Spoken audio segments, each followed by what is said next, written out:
Good evening, everyone, and welcome back to Slow Burn. Today I'm smoking out of my Peterson Aaron X105, and I'm smoking some of Peterson's My Mixture 965. The cicadas are singing away today. Just a little bit. Reaches into the shot a bit. Let's move it back. There we go. The cicadas are singing away. And I'm not mad about it. It sounds so beautiful. I was watching this guy on this podcast called Cultish that I watch from time to time. It's this guy who came from spirit science to Christianity. His name's Stephen Bancars. He was talking about how during his conversion, one of the things that swayed him was he recognized that the sounds of nature and all the animals and the bugs and the birds and in unison, how they rise and fall. He was like, he realized they were all worshiping the true and risen King. And there's just something simple and magnificent about that. That's important to remember. But that is not why I wanted to make the video today. I have a few topics I want to cover. One of them being, I just learned this new method of smoking this pipe that has changed the game for me, and I wanted to share it. I'm sure many of you fellow pipe smokers are familiar with it, but me being a bit new to the game, I was not familiar with it. It's called the breath method. Do a little bit right there. I'm breathing in and out of my nose just fine.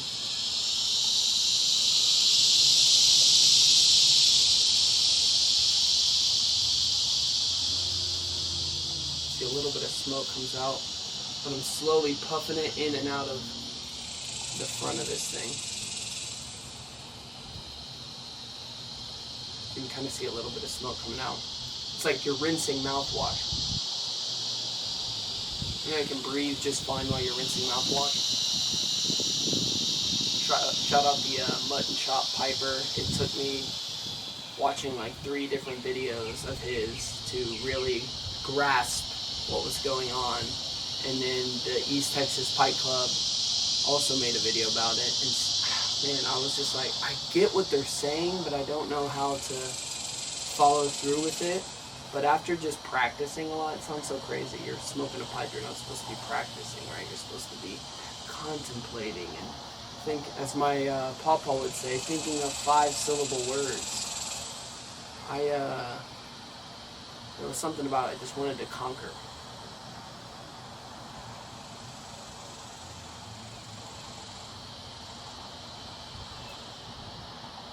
And I finally got it. It really does open up an avenue. A whole new avenue of flavor. I really used to not get that much flavor unless I was kind of putting the pipe straight on. And as I bring in the smoke, kind of angling my tongue in like a downward slope where all the smoke was just kind of brushing up through it on top of it, where the taste buds were kind of gathering the smoke before it spread out through my mouth. And I got a lot of flavor that way, but the best way was just retrohaling. So pulling the smoke in like normal, but then breathing out of my nose really allowed for a lot of that to work.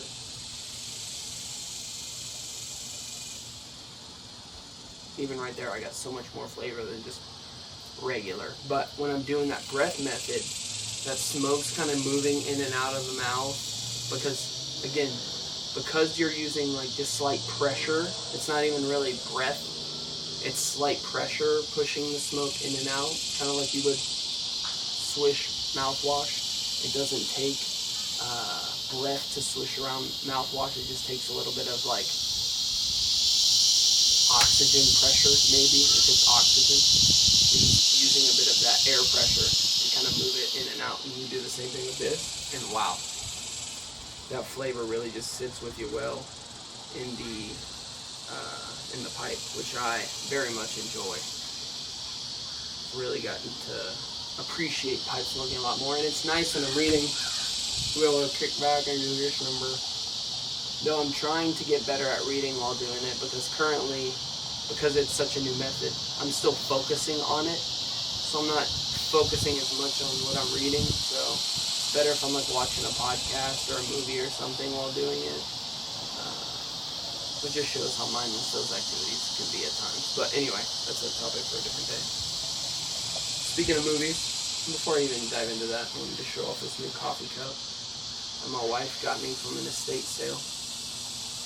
I have a beer mug. I already know that the beer people in the comments aren't going to like it. I can't remember what it's supposed to be called. I know beer mug isn't right. Man, I'm blanking on it. I couldn't tell you. But I have a matching one of those that my brother-in-law gifted me. And so my wife saw that at an estate sale, and she was just like, oh my gosh. So for all you Broncos fans out there, Super Bowl 12, it looks like. Is that right? X2? Either way, my Roman numerals there. I believe that is 12. Dallas 27, Denver 10. Just exposed my incapacity to do Roman numerals. I think XII is 12 though, because X is 10. Yeah, I'm tripping. That's 12. Anyway, my brain was like, that feels like too small of a number, because what Super Bowl number are we at now? Like 40 something? I guess that would have been the 70s, so that checks out. Alright, that's not too bad. Super Bowl 60 something? What number Super Bowl are we on? I have no idea. Anyway, doesn't really matter. I wanted to make this video today specifically to address a lot of the things I said in the last video. Many of you noticed I did not put out a slow burn last week. This kind of comes at an in-between. So typically I release slow burns on Friday. This one's coming out on a Thursday before Fridays comes out, because I'm doing 2 this week. But I really wanted to sit and pray and think and contemplate about how I really felt about particular things. And I said a lot of things in the Odyssey video, in the Odyssey review, that looking back, I kind of regret, to be honest. I felt conviction about that video. Now, I stand by a lot of my observations and standards, but those standards really only fall to me. I can't hold a non-believer to believer standards, truthfully, because they just don't hold those standards. That's God's job to hold them to those standards, not mine. So when looking at something like the Elliot Page controversy, I can't expect Elliot Page to operate or force Elliot Page to operate like a Christian. That's not love at the end of the day. In the same way that God gave us free will, He's not forcing us to love Him or to follow Him. He gives us the option not to. So I shouldn't apply that wicked servant mindset onto someone like that. But I did write a few of these thoughts down because I wanted to say them carefully so I don't dig myself into another hole. I think I was applying standards that only God can achieve to someone who clearly doesn't walk with Him. Non-believers will live like non-believers. My main point was less to attack her and more to highlight the dangers of this mindset for future generations. I also enjoy many movies, like Gladiator. I brought that movie up, I'm pretty sure. But they glorify other sins in and of themselves. So why would I allow this one particular sin to shade not only my view of others, but shade my enjoyment of media and entertainment and story? It's a hypocritical view in a way, and unless I'm willing to make that same call for other things, then it's definitely a hypocritical view. So, murdering someone in cold blood or lying are things that I don't view as good. Yet, I'm perfectly content watching movies that portray those type of things. So why all of a sudden would this be a kicker for me? It shouldn't be. I should be consistent, or at least honest with my inconsistency.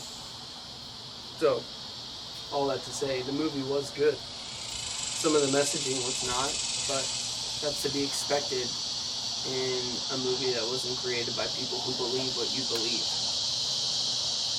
There's not one movie out today that doesn't fall into that category of the movie being good, but the messaging not. Every single movie made has something along it that doesn't glorify God. And that's just the reality of the world we live in. On this side of heaven, we're in a broken world. So things are going to be broken in all sorts. And that's just the way it is currently, until God comes and redeems us. Now, another side note I wanted to mention, I was humbled by someone I was telling this my review about. They asked me how I liked the movie, and I was like, oh, it's pretty good. A few things I don't like, and kind of went into the Elliot Page controversy.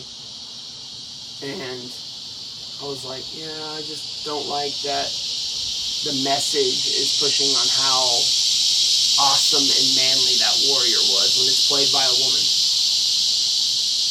He said, so let me get this straight. In a movie where regular people are pretending to be gods and cyclops and demigods and witches, you're upset that someone is pretending to be something they're not? Bro. Truth bomb was dropped on me. And they're like, well, are you mad that the Cyclops wasn't played by a real Cyclops? And it humbled me very quickly, and it realized how judgmental I was being. Judgment as a Christian should really only come to people, from my understanding, so bear with me on this. From my view, and if there's any more seasoned Christians who want to enlighten me if this is incorrect, but we should really only judge other people who claim to be believers and are not living to that standard. And that's not to judge them from a self-righteous, egotistical way, but to judge them, assess their behavior, and point them back to Christ, because that's what we're called to do, is like iron sharpens iron. So, with that being said, I learned a lot this week. I had some time to disconnect and step away from just the day-to-day of normal life and go out to West Texas.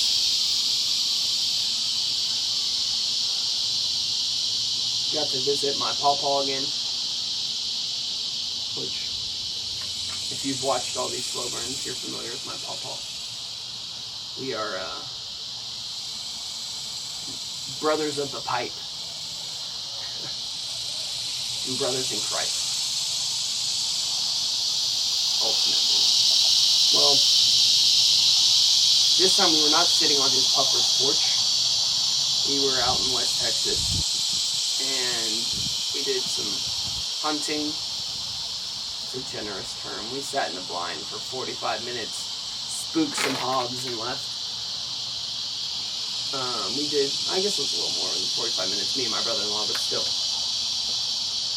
Sat around some campfire, grilled some steaks. I had never grilled my own steak before. It was my first time stepping into the pit master role. You can ask my wife. I have butchered some things on the grill before. They're already butchered. You're just supposed to cook it. I butchered it even more to the point it was uneatable. I tried to make some burgers one year on 4th of July. I'm sure I got some buddies who can testify they were not burgers. It was wet slop that seeped into the grill, and I was unable to cook them.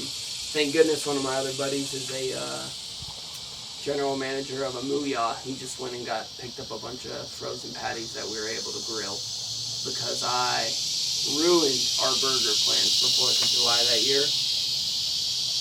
So, Learned a lot in that sense, but this time I got to redeem myself. Cooked me and the wife some medium rare steaks, and did it just melt in your mouth. It was so good. We got some green beans, some baked potatoes. I feel like there was one more side I can't think of right now. Maybe it was corn. I feel like I might be making that up. I'm 90% sure there was one more side, but I don't remember what it was off the top of my head, but the entire meal was just magnifico. Out there I was smoking some Boswell's Northwoods, which has easily become one of my favorite blends. It's the first tin. It's a 2-ounce tin, and I went through it in less than a month. It's the first time I've ever done that. It was just every single time. Usually I'm mixing it up. In the morning I'm smoking one thing, at night I'm smoking another. Every single time I went to load up a bowl, I was like, there was something about it that was just like, pick me. And I did. That blend is so good. It's like a campfire with toasted marshmallows. I cannot get enough of it.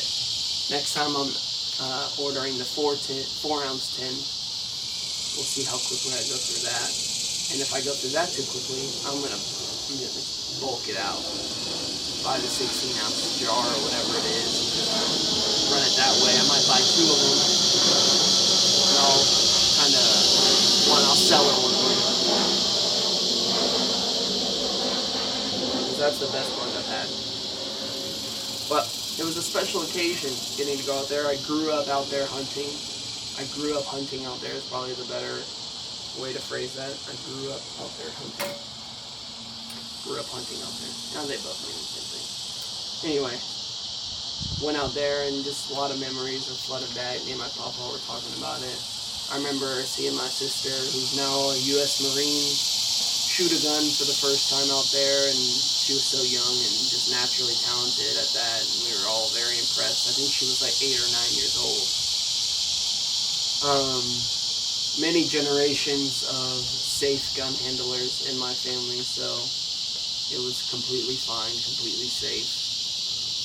We have learned gun safety about as early as we learned to walk. So, just very important, growing up in West Texas, South Texas, North Texas culture. Texas in general, the South, I would say.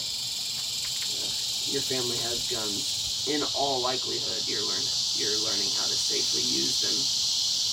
That may be me generalizing a bit, but it's an important thing to know when you live in a state that has a lot of them. So definitely was cool just remembering all of that, and memories are just flooding back, and it was cool. So it was a special occasion, and because of that, I was gifted a closed mason jar with 10 years of age on it of some McClellan's Frog Morton Cellar. And it's got a whiskey note to it. It smells fantastic. It really tastes fantastic. And it was just the occasion called for something high class, so I smoked some of that while we were out there too. And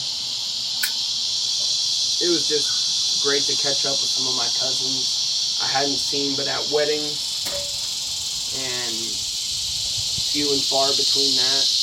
So just hadn't had a lot of time to really catch up. And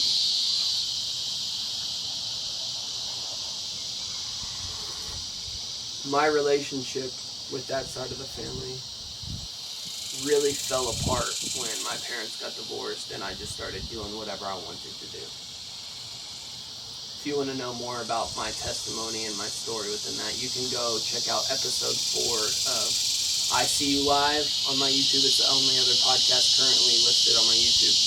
I See You Live, episode 4. It's called Double Life. And my buddy Austin picks my brain a little bit about one of my songs where I'm kind of giving my testimony more in a straightforward manner. And I go into that a lot, I think, about just how I went off the deep end.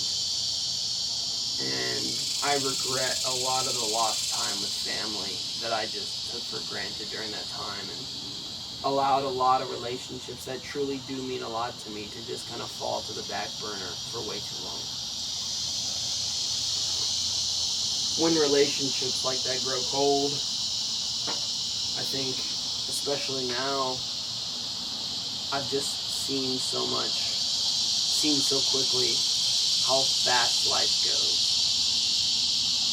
So I really wanted to make up for lost time in that. And then my sister just announced that she's pregnant. So her and my brother-in-law went down there to announce that as well. So the family's growing.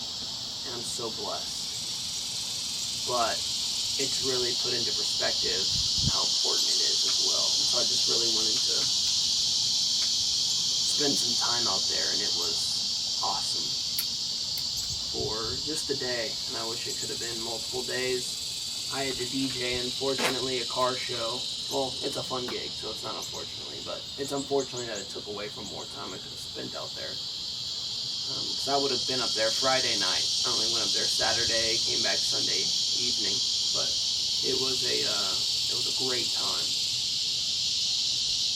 And yeah, I had a week of quiet, rest, and that's why I didn't want to release a slow burn. I really wanted to sit on this and make sure I said, and that was another thing about slow burn. Last week I didn't really have anything to say. I knew that I was feeling some conviction for the video before, and again, I stand by a lot of what I said, but I think I said it in many ways the wrong way, and I wanted to share a little bit more of my thoughts. I can't hold people to the same standard I chose to live by, and I think I forget that a lot of times. If they want to start living that, I'm here to help. In the sense of if Christ pulls them close to himself and they feel convicted to start living a certain way and seek counsel on that, I would love to help people. But if they're not doing that, it's not really in their best interest or mine to force them to view something a particular way. I'll always share my perspective, should it be invited. And sometimes even when it's not. But that doesn't mean I need to hold people to that. Man. I'm looking at this camera now and I feel like I should have turned up the brightness a bit, but maybe it will look better in post. I'll just up the exposure a bit or something. This will be a first video with a new thumbnail. I did a bunch of AI thumbnails and I regret changing it, but I can't change it back now because I deleted the old thumbnails and don't have those files to go and make them again. They're really just screenshots of the video files, but these video files are so big that I delete the videos after I post them. Hopefully there will be no reason for me to have to move them onto something else later. We'll cross that bridge when we get there if that ever becomes a thing. And I'm not too worried about it. But at the same time, wish I would have held on to those thumbnails because I did the AI ones and then I didn't like them. They all look too similar. It just looks generic, cookie cutter, and cringy to me. So, trying a new thing. Just trying to up the thumbnail game. Because I feel like a good thumbnail draws you to a video. I'm drawn very frequently to videos that have good thumbnails, especially good podcasts and pipe smoking videos. So.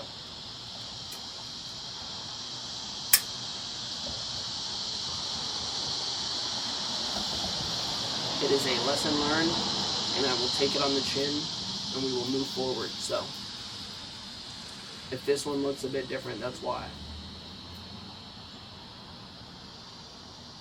Slow burns upgrading. Lord willing. I do enjoy making these a lot, and so I had posted that I was going to do 2 this week. And just a little update, and I guess update's not the right word, a little sneak peek maybe. My next video is going to be a review of the Spider-Man movie. I'm going to see it tomorrow night. It's a Friday morning. I'll do another Friday morning recording. I'm going to post a review of that movie. see if we can find any hidden agendas below the surface. Because they're worth talking about. I'm not going to hold y'all to it. If you don't believe it, that's fine. But I will point it out. I think it's worth recognizing the subliminal messaging that we're all getting on a day-to-day. I'm not on the internet except for YouTube, so I don't get it quite as much as other people, but still get it. Lots of it. It's decaf coffee, for those of you wondering. But that's about all I got to share this time around. Again, I really just felt like I needed a week off to reassess. Dealing with a lot of career questions. I've mentioned that before in other videos, so I won't dive too much into it, but I don't know what the future holds for me. The outlining of this book I'm writing has been going great. I already got a couple more really strong ideas to follow it up that are not necessarily sequels or prequels or even remotely related, other than the fact that there's a lot of spiritual depth to the story, and that's what I really care about ultimately. I was listening to a Malcolm Guite video, and he said that the best writers write the stories that they wish they could read, but nobody's writing them. I'm paraphrasing, but there's a lot of strength in that sentiment. And I was like, man, that is what I need to do. There's so many stories I wish I could hear, but they haven't been told, at least from the perspective that I'm wishing to hear them from. So, I'm stepping into a new realm. And we're going to see if this is where God wants me or not, because if it's not, I'm going to be out just as quickly as I came in and on to whatever it is He's calling me to, because I guarantee it's better than what I got cooking up here. So, if you're willing, and you practice, or even if you don't, you just want to pray for the first time, pray for me, please. Because I could use it. To just do His will, not mine, and that a clear direction would arise for me so that I know, one, I know He's ultimately going to take care of my family. But what's my role in that? And that's what I'm trying to figure out, which direction He wants to pull me in for that. So, God bless you all, and thank you for watching Slow Burn.